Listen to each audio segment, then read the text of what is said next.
Today's battle is going to reuse the layout that I used for my Chain of Command game that I put up recently. Basically because it took so long to put the battlefield together with my layout, complicated layout, that I decided I would reuse it, recycle it for a game of What a Tanker. I've done this before where I've played two games using the same terrain, and you know, it works. I get to play both my World War II games over some nice terrain, and it's nice and complicated out there, so there's plenty of places for these tanks to sneak around each other.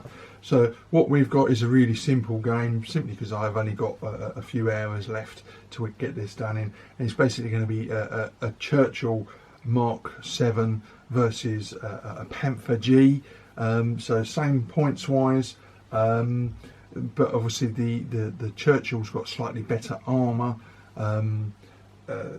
whereas the Panther obviously has got better strike factor. So it'll be interesting to see how they work out with each other.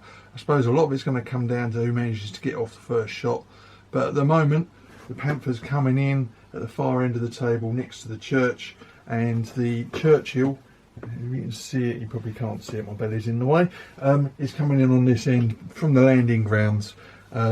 So neither side can see each other at the moment. But if the Panther moves, because he's on higher ground, he will be visible, so he's got to be careful what he does. So I'm going to play the game through, and as before, I won't be doing every dice roll. I'll just dip in now and again when something significant has happened.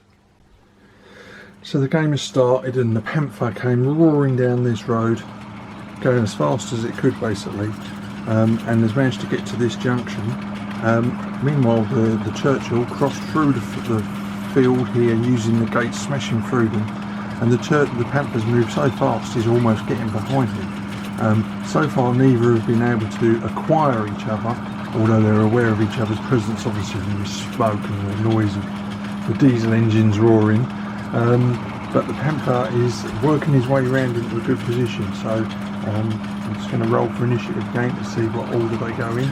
But it'd be very interesting if the Panther wins. So the Churchill, realising it was about to get flanked, tried to get Spy, wanted to come out through the gate and do the same to the Panther that the Panther was doing to it. But of course it's a slow tank, the Panther isn't, and he's only managed to get part way into that wheat field. Meanwhile, the Panther has managed to move up to a point where it's got line of sight directly on that Churchill. So now the Panther's got he's acquired the target, and he's able to aim and fire. So I'm going to roll to see if he hits. So the Panther's going to shoot at the Churchill, and because it's under 48 inches, he only needs a 6 to hit. So there you go, he got a 7, so he hits. So now I'm going to try 9 strike dice.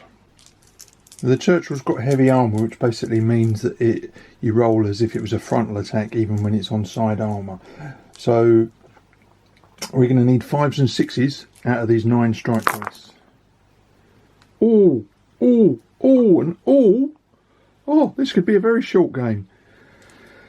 So that's 6 hits, more criticals than ordinaries, and the Churchill is going to roll its 12 armour dice and is going to need to roll very well. So the Churchill has 12 armour, so I'm going to roll 12 dice, and he's going to need 5s and 6s, and as I say, he's got to get pretty high because there's 6 strikes against him. So let's have a go. So 1, 2, 3. Well, that's it, game over.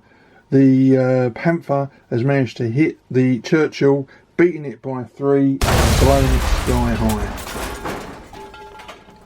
Well, that was by any definition a very short game, and really the downfall of the Churchill wasn't its impeccable armour, it was the fact that it was slow.